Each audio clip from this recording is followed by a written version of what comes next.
नमस्कार। आप सबका यहाँ पहुँचने पर स्वागत और धन्यवाद। आप सभी को ज्ञात होगा, पिछली 26 मई को प्रधानमंत्री जी ने गुजरात में दाहोद में 9000 हॉर्स पावर का लोकोमोटिव इंजन का जो प्लांट है उसका उद्घाटन किया था। ये जो प्लांट है ये सीमेंस के साथ एक समझौते के तहत बनाया गया है और इसमें जो कॉन्ट्रैक्ट सीमेंस के साथ हुआ है ये करीब 26,000 करोड़ का है। उसको डॉलर टर्म्स में कहें तो 3.2 बिलियन डॉलर्स का, और इसकी म्याद करीब 11 साल की है, जिसमें 1200 यूनिट्स ये लोकोमोटिव इंजन्स जो हैं इनका निर्माण वहाँ किया जाएगा। आज का जो मुद्दा है वो ये है कि कांग्रेस पार्टी को इस करार के बारे में, इस कॉन्ट्रैक्ट के बारे में और इस प्रोजेक्ट के बारे में कुछ चिंताएं हैं, कुछ विषय हैं जो आज आपके सम्मुख में रखना चाहूँगा। और इनका सीधा सीधा संबंध जो है वो पूरी प्रक्रिया जो अपनाई गई है बिडिंग प्रोसेस की, उससे जुड़ा हुआ है। उसके अंदर जिस प्रकार की ट्रांसपेरेंसी, पारदर्शिता है उसके बारे में है, और एक बहुत ज़रूरी इसका पहलू है जो उसमें कॉन्फ्लिक्ट ऑफ इंटरेस्ट एक प्रत्यक्ष रूप से दिखाई देता है, उसके बारे में। और बड़ी पिक्चर यदि देखें तो पूरा मेक इन इंडिया का जो एक ध्येय है भारत सरकार का, उसके ऊपर कुछ सवालिया निशान लगते हैं। इसका मैं थोड़ा सा विस्तार से आपको यदि बताऊं, दिसंबर 2022 में भारत सरकार द्वारा एक विज्ञप्ति के माध्यम से बताया गया था कि 26,000 करोड़ का लेटर ऑफ अवार्ड सीमेंस के साथ हुआ है, जो इसमें टेक्नोलॉजिकल पार्टनर होंगे। और उसमें यह बताया गया था कि जो पूरा मैन्युफैक्चरिंग है वो दाहोद में होगा। इन लोकोमोटिव इंजन्स का 1200 यूनिट्स जो बनने थे उनका दाहोद में मैन्युफैक्चरिंग होगी, उसका उत्पादन दाहोद में होगा। और ये दाहोद का जो प्लांट है ये करीब 2-2.5 साल में बन के तैयार हो जाएगा, जिसका उद्घाटन जैसे मैंने बताया 26 मई को प्रधानमंत्री जी द्वारा किया गया। और इसका मुख्य बिंदु इसके अलावा ये भी था कि जो हमारा रेलवेज का स्टाफ है, उसके जो इंजीनियर्स हैं, अधिकारी हैं, कर्मचारी हैं, खास तौर पे जो इंजन मैन्युफैक्चरिंग है उसकी ट्रेनिंग वगैरह और उसका मेंटेनेंस, वो इंडियन रेलवेज के जो 4 मेंटेनेंस डिपो हैं, विशाखापट्टनम, रायगढ़, पूना और खड़गपुर में, वहाँ पर किया जाएगा। और दाहोद एक एडवांस्ड इंजीनियरिंग हब के रूप में उभर के सामने आएगा, क्योंकि सारी मैन्युफैक्चरिंग जो है वो वहाँ पर होगी। और स्वाभाविक सी चीज़ है, इतना बड़ा प्लांट यदि लगेगा तो हज़ारों नौकरियाँ उसके साथ आएंगी, और उसके साथ एक स्पिन ऑफ इफेक्ट जो है और एंसिलरी यूनिट्स वगैरह जो हैं वो भी उसके माध्यम से जुड़ेंगी। लेकिन अब जो तस्वीर उभर के हमारे सामने आई है वो कुछ और दर्शा रही है। तस्वीर ये आई है कि जिस मेक इन इंडिया या मेक इन गुजरात का यहां पे लोगों को आश्वासन दिया गया था, वैसा कुछ नहीं है। दाहोद के प्लांट में मैन्युफैक्चरिंग के नाम पे सिर्फ असेंबली है, मतलब बने बनाए पुर्जे या मशीनरी जो है उसको इकट्ठा करके उनको जोड़ने का काम है। उसकी टेस्टिंग है और कमीशनिंग है। कमीशनिंग मतलब जब बन के तैयार हो जाएगा तो वहाँ से वो कमीशन हो जाएगा। जो असली मैन्युफैक्चरिंग है क्रिटिकल कंपोनेंट्स की, चाहे वो इंजन सिस्टम्स हों या पावर कन्वर्टर्स हों या और जो इस तरह की चीज़ें जो इन लोकोमोटिव्स में जाती हैं, वो सारी की सारी सीमेंस के जो अपने प्लांट हैं, ये प्लांट उनका नासिक में है, औरंगाबाद में है और बॉम्बे में है, मुंबई में। ये सारी मैन्युफैक्चरिंग ऑफ क्रिटिकल पार्ट्स जो है वो सीमेंस के अपने मैन्युफैक्चरिंग यूनिट्स में होंगी, उनकी अपनी फैक्ट्रीज में होंगी। तो जो हमारे रेलवेज के इंजीनियर्स को जो ट्रेनिंग दी जानी थी इंजन मैन्युफैक्चरिंग के अंदर, जो उनको इन्वॉल्व किया जाना था, वो अब किस हिसाब से होगा या नहीं होगा, उसके ऊपर भी एक पूरा सवालिया निशान इस माध्यम से लग जाता है। अंग्रेजी में एक इस तरह की चीज के लिए फ्रेज इस्तेमाल किया गया है, स्क्रू ड्राइवर टेक्नोलॉजी। एप्पल के बारे में भी हमको यह बताया गया कि एप्पल के प्लांट लग गए हैं, एप्पल के जो मोबाइल फोन्स हैं अब हमारे यहाँ उनकी मैन्युफैक्चरिंग हो रही है। लेकिन वो भी यही है, असेंबली है, सिर्फ मैन्युफैक्चरिंग नहीं है। तो दाहोद में भी जो सरकार की खुद की विज्ञप्ति थी, उसमें जो क्लेम किया गया था, जो दावा किया गया था, वैसा ना होकर यहाँ पर भी सिर्फ असेंबली और टेस्टिंग के लिए ये प्लांट बनाया गया है। इसके साथ प्रश्न उभर के आते हैं कि जो पूरी प्रक्रिया अपनाई गई है इस 26,000 का कॉन्ट्रैक्ट देने में, आज तक ये स्पष्टता नहीं है कि इसका बिडिंग प्रोसेस जो था उसमें और कौन कौन शामिल हुए थे और कौन कौन से टेक्नोलॉजी के इस क्षेत्र में जो बड़े बड़े प्लेयर्स हैं वो इसमें इन्वॉल्व थे या नहीं। यदि मैं जिक्र करूं तो बॉम्बार्डियर है या एल्स्टॉम है, क्या वे भी इसके अंदर पार्टिसिपेंट थे, उन्होंने भी क्या अपनी बिड दी थी इसके अंदर। आप सबकी जानकारी के लिए एल्स्टॉम जो है वो इंडियन रेलवेज के साथ करीब उसका 100 साल का संबंध है। बहुत बहुत बड़े बड़े प्रोजेक्ट्स हैं जो उन्होंने इंडियन रेलवेज के साथ हिंदुस्तान में इम्प्लीमेंट किए हैं। क्या इस तरह की जो कंपनीज हैं वो भी इस बिडिंग प्रोसेस का हिस्सा थी या नहीं थी। और एक जुड़ता सवाल ये कि जो भारत सरकार ने दिसंबर 2022 में जो अपनी विज्ञप्ति में चीजें कही गई थी उनको बदलकर सीमेंस के बेनिफिट के लिए जो इसके अंदर टर्म्स एंड कंडीशंस में बदलाव किया गया है वो किस प्रकार से किया गया है। और क्या इंडियन रेलवेज को, स्वाभाविक है उनकी जानकारी में तो है क्योंकि भारत की तरफ से इंडियन रेलवेज ही है जो इसमें कॉन्ट्रैक्ट में सीधे सीधे इन्वॉल्व है, लेकिन उनकी सहमति थी नहीं थी और थी तो किस कारण के वजह से थी। इन सब से जुड़ा हुआ प्रश्न जो आगे आता है उभर के वो है कॉन्फ्लिक्ट ऑफ इंटरेस्ट का। आप सबको शायद जानकारी होगी इस बात की कि हमारे जो मौजूदा रेल मंत्री हैं वो राजनीति में आने से पहले कुछ साल कॉरपोरेट सेक्टर में रहे हैं और उनकी एक काम जो उन्होंने किया प्राइवेट सेक्टर में वो बहुत बड़े स्तर पे उच्च अधिकारी के तौर पे वाइस प्रेसिडेंट डेजिग्नेशन था उनका सीमेंस लोकोमोटिव इन इंडिया के।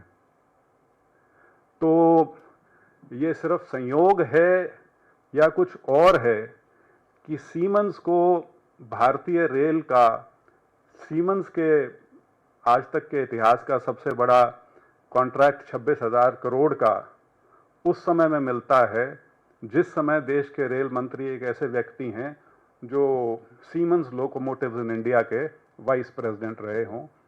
एक बड़ा सीधा सीधा प्रथम दृष्टया एक कॉन्फ्लिक्ट ऑफ इंटरेस्ट इसके अंदर कहीं नजर आता है। सो ये जिन चीज़ों का मैंने उल्लेख किया उससे एक चीज़ तो स्पष्ट है कि यहाँ पे फॉरेन कॉरपोरेशंस को तरजीह देकर जो हमारी अपनी क्षमता बढ़ाने का जो एक हमारा ध्येय है, जो मेक इन इंडिया का जो एक कॉन्सेप्ट है, उसकी बजाय ये असेंबल इन इंडिया तक उसको सीमित कर दिया गया है। और हमारी पार्टी की, कांग्रेस पार्टी की ये डिमांड है कि इस पूरे मुद्दे में स्पष्टता आ सके, कुछ क्लैरिफिकेशन आ सकें सरकार की तरफ से। एक पार्लियामेंट्री इंक्वायरी इसके अंदर इंस्टीट्यूट की जाए जिसके तहत इसके जो सभी पहलू हैं इस कॉन्ट्रैक्ट से संबंधित वो उजागर हो सकें। और उस संबंध में हमारे बड़े सीधे सीधे 6 स्पष्ट सवाल हैं जो हम आप सबके सामने रखना चाहेंगे पार्टी की ओर से। पहला है question number 1, why were the details of the bidders not disclosed during the bidding process for the 26,000 crore rupees contract? Were other potential bidders given a fair chance? दूसरा सवाल, why is India, after spending 26,000 crore rupees, still unable to manufacture critical components of its own locomotives at Dahod as was initially promised? तीसरा, if the goal was to build India's manufacturing capability, why are Indian Railways left with only the final assembly and testing while Siemens retains control over the critical technology and manufacturing? Number 4, why did the agreement with Siemens only allow assembly and testing at the Dahod facility? Why was the full manufacturing process not included as originally planned? Fifth question, why did the agreement change the government's 2022 promise to train railway staff in engine manufacturing? And lastly, why was the manufacturing replaced with just assembly and maintenance at Dahod? And why did the railways agree to only assemble and maintain engines at Dahod instead of manufacturing them completely? ये सवाल हैं जिनका जवाब सबको मिलना चाहिए, पूरे देश को इससे अवगत कराना चाहिए, क्योंकि बहुत ढिंढोरा पीटा जाता है, बहुत बड़ी बड़ी बातें की जाती हैं, बहुत फैंसी हेडलाइंस के माध्यम से हमें बताया जाता है कि किस प्रकार से हिंदुस्तान एक मैन्युफैक्चरिंग हब के रूप में उभरता जा रहा है, और ख़ास तौर पे इसकी बहुत संभावनाएं जताई गई थी जब कोविड के बाद बहुत सी इंडस्ट्री जो थी मैन्युफैक्चरिंग वो चाइना से बाहर जानी जब शुरू हुई तो ये था कि शायद उसका बहुत बड़ा हिस्सा हिंदुस्तान में भी आएगा। लेकिन बड़े बड़े उद्घाटन अपनी जगह हैं, जो तथ्य हैं वो अपनी जगह, और दो तथ्य आपके सामने रख के मैं बंद करूंगा। जो हमारा औसत उत्पादन में वृद्धि है, एवरेज मैन्युफैक्चरिंग ग्रोथ देश में 2004 से 2014 के दशक में वो 7.4% थी, जो गए दशक में घटकर मात्र 3.1% रह गई। पहला बिंदु ये। दूसरा, और ये डेटा आरबीआई का है, ये ऐसा नहीं है कि किसी ऐसी संस्था का हो जिसको सत्ता पक्ष कह देता है कि आप इधर उधर की एजेंसीज पे विश्वास करके कुछ भी कह देते हैं। आरबीआई का डेटा कहता है, और ये एम्प्लॉयमेंट के बारे में है, वो याद होगा आपको, 2 करोड़ प्रति वर्ष नौकरियां जनरेट की जाएंगी, उसके बारे में है। This is about share of manufacturing in total employment. 2013-14 में ये आंकड़ा था 11.6%, जो घट के 2018-19 में हो गया 11.6%, और 2022-23 तक का जो मेरे पास आंकड़ा है उसमें ये फिगर घट के आ गई है 10.6%। तो मैन्युफैक्चरिंग के माध्यम से किस प्रकार से रोजगार मुहैया कराया जा रहा है या उसमें वृद्धि की जा रही है वो आपके सामने है। और अंतिम तथ्य ये है कि सरकार का ध्येय था कि सन 2030 तक मैन्युफैक्चरिंग जो है वो हमारे जीडीपी में जो उसकी कंट्रीब्यूशन है वो करीब 25% के आसपास होनी चाहिए।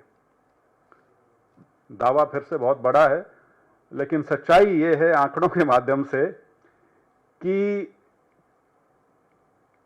2014 के आसपास मैन्युफैक्चरिंग सेक्टर का जो जीडीपी में योगदान था वो 17% के आसपास था, जो कि अब घट के, मैं यदि आपको सिलसिलेवार बताऊं, 2014-15 में ये 16.3% था, 2020-21 में घट के 14.3% हो गया, 2023-24 में 14.1 और शायद अब 13.9 पे आ गया है। तो ये जो एक सब्ज बाग हमें दिखाया जाता है कि हम मैन्युफैक्चरिंग के क्षेत्र में बहुत तरक्की कर रहे हैं, बहुत बड़ी बड़ी चीज़ें यहाँ पर आ रही हैं, कुछ हो सकता है उसमें सत्य हो, लेकिन जो लार्जर पिक्चर है पूरे देश की, यदि आप तस्वीर आपके सामने आंकड़ों के साथ रखी जाए तो वो तस्वीर वो है जो आपके सामने मैंने यहाँ पे पेश की है। तो मुख्य तौर पे यही बिंदु थे जो मैंने आज आपके साथ साझा करने थे। अगर आपके इस संबंध में कोई प्रश्न हो तो बिल्कुल।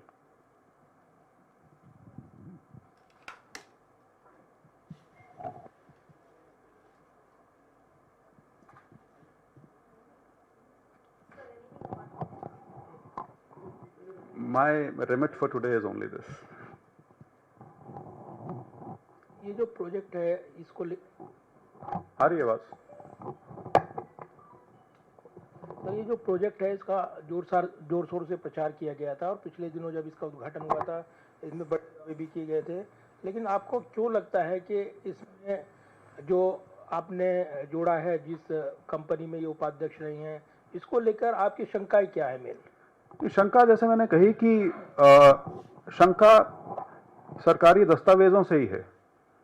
जो 2022 दिसंबर में जो सरकार ने विज्ञप्ति जारी की थी, उसके अंदर पूरे देश को ये बताया गया था, खासतौर पर गुजरात के लोगों को ये बताया गया था कि जो पूरी मैन्युफैक्चरिंग है इन इंजन्स की, लोकोमोटिव इंजन्स की, वो दाहोद के प्लांट में होगी। और बल्कि उसकी जो एम्प्लॉयज़ की जो ट्रेनिंग है और उसके साथ साथ जो मेंटेनेंस का काम है, वो भी जो डिपो हैं इंडियन रेलवेज के, उनमें कराया जाएगा। लेकिन तथ्य ये है कि दाहोद में मैन्युफैक्चरिंग नहीं, सिर्फ उसकी जो असेंबली है और टेस्टिंग है उसको वहां तक सीमित किया गया है। सारा टेक्नोलॉजिकल कंट्रोल और मैन्युफैक्चरिंग जो है वो अभी भी सीमेंस के पास है और उनके प्लांट्स में होगा। तो उससे एक चीज उभर के आती है कि जो ओरिजिनली जो बताया था सरकार ने और जिस प्रकार से आगे उसका क्रियान्वयन हुआ है, जो उसका एग्रीमेंट सरकार के साथ हुआ, उसके अंदर ये तथ्य शायद बदल दिए गए जब उनको ये काम सौंपा गया। उस नाते जब आप उसको थोड़ा खोजबीन करने की कोशिश करेंगे तो ये चीज़ ज़रूर सामने आती है कि हमारे रेल मंत्री इसी कंपनी में एक उच्चाधिकारी रहे हैं, तो सवाल उठाना बिल्कुल वाजिब है और उसका जवाब ज़रूर आना चाहिए। रेल मंत्री इसी कंपनी में रहे हैं, तो किस तरह की जांच की मांग आप कर रहे हैं? कॉन्फ्लिक्ट ऑफ इंटरेस्ट देखना चाहिए जी। आप देश के रेल मंत्री हैं, आपकी देखरेख में 26,000 करोड़ का एक कॉन्ट्रैक्ट ऐसी कंपनी को दिया जा रहा है जिसके साथ आपका सीधा सीधा संबंध रहा है, तो बड़ी स्वाभाविक चीज़ है। प्रश्न बहुत वाजिब है और हर व्यक्ति इसका जवाब ज़रूर चाहेगा उनसे, क्योंकि सिर्फ ये कह के पल्ला नहीं झाड़ा जा सकता कि मैं कुछ समय के लिए वहाँ था, उसके बाद मैंने छोड़ दिया, वो सारी चीज़ें हैं। लेकिन इस चीज़ को नकारा नहीं जा सकता कि क्योंकि इसका लिंक बिडिंग प्रोसेस से भी है। बिडिंग प्रोसेस में भी ये स्पष्टता नहीं है कि और कौन सी कंपनीज थी जिन्होंने इसमें पार्टिसिपेट किया था और क्या कारण था कि सीमेंस उनसे बेहतर थी। शायद ये डिटेल्स मांगी भी गई हैं कुछ पब्लिकेशंस के द्वारा जो मंत्रालय की तरफ से नहीं दी गई। हेलो, हेलो, को क्या लगता है कि डायरेक्ट रेलवे मंत्री आपको लगता है क्या, since he has a strong connection with the prime minister Modi ji? नहीं, मैं सीधा सीधा कह रहा हूँ जी, वो उस कंपनी के वाइस प्रेसिडेंट रहे हैं जिस कंपनी को ये ठेका दिया गया है। तो हम सिर्फ अभी तो यही कह रहे हैं कि ये जांच का विषय है, लेकिन आम साधारण सोच में तो कॉन्फ्लिक्ट ऑफ इंटरेस्ट ये बिल्कुल प्राइमा फेसाई नजर आ रहा है यहाँ पे। Thank you.